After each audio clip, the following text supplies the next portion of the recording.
بيراميدز فشل ذريع في مصر حتى الآن، ما أخدش ولا بطولة رغم إن مر على تأسيسه أكتر من 5 سنين.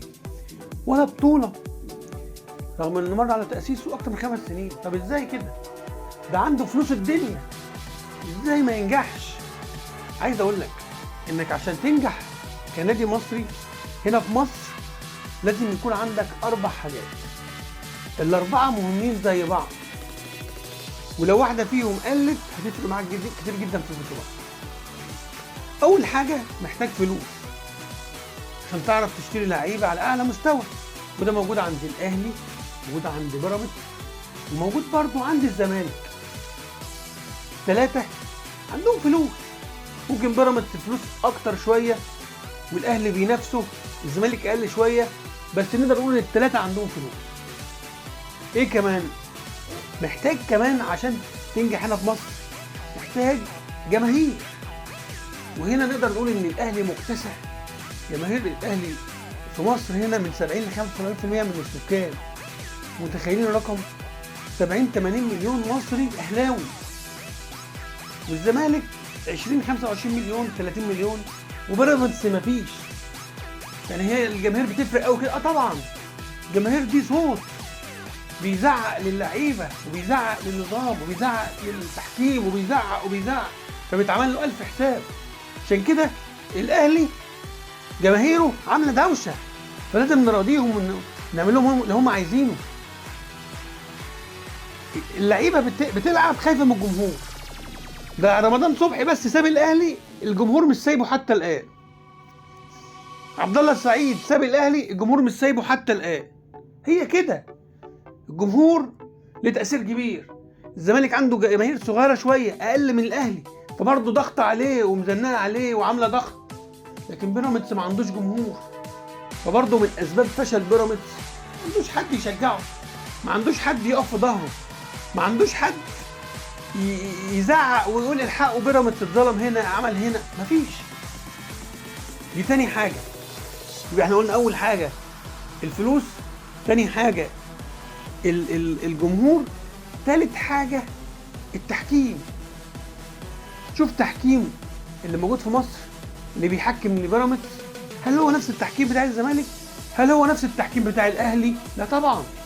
الأهلي ليه تحكيم خاص بيه، تحكيم بيقف معاه كده في زناقات كده، بيعدي له ضربة جزاء، فاولات على المنطقة، لو ليه انذار بيعمل ضغط على الفريق الخصم، لو في انذار للاعب الاهلي بيعديها. تحكيم بيساعد. وبرضه انا عايز اقول ان الزمالك برضه احيانا التحكيم بيقف في ظهره في بعض المواقف، برضه ليه الزمالك ليه جمهوره وليه حاجات نعدله كده حاجات وبتاع. لكن بيراميدز محدش واقف معاه، التحكيم مش واقف معاه ومش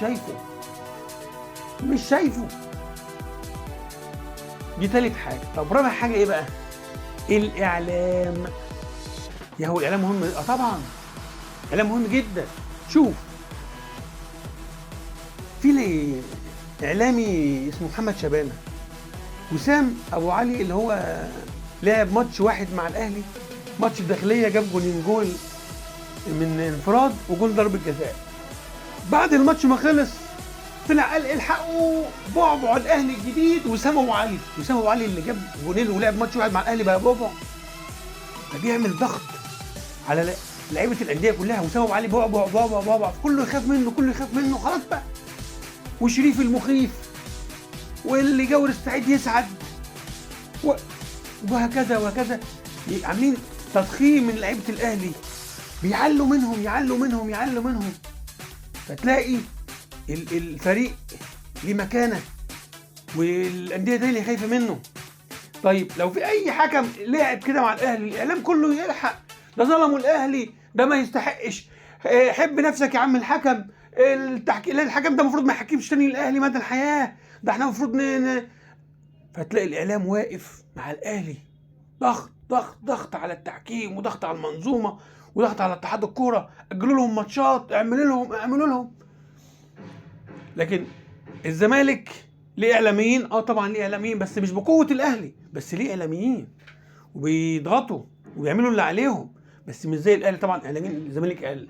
تيجي بقى البيراميدز ما عندوش اعلاميين، بيراميدز ما عندوش اعلاميين، فتلاقي كده في حاله، محدش بيدور عليه، ولا حد بيسند فيه، ولا حد بيقول للعيبه بتاعته البعبع ولا المخيف مفيش.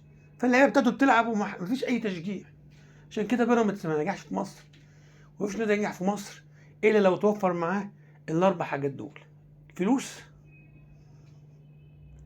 جمهور، التحكيم، والاعلام.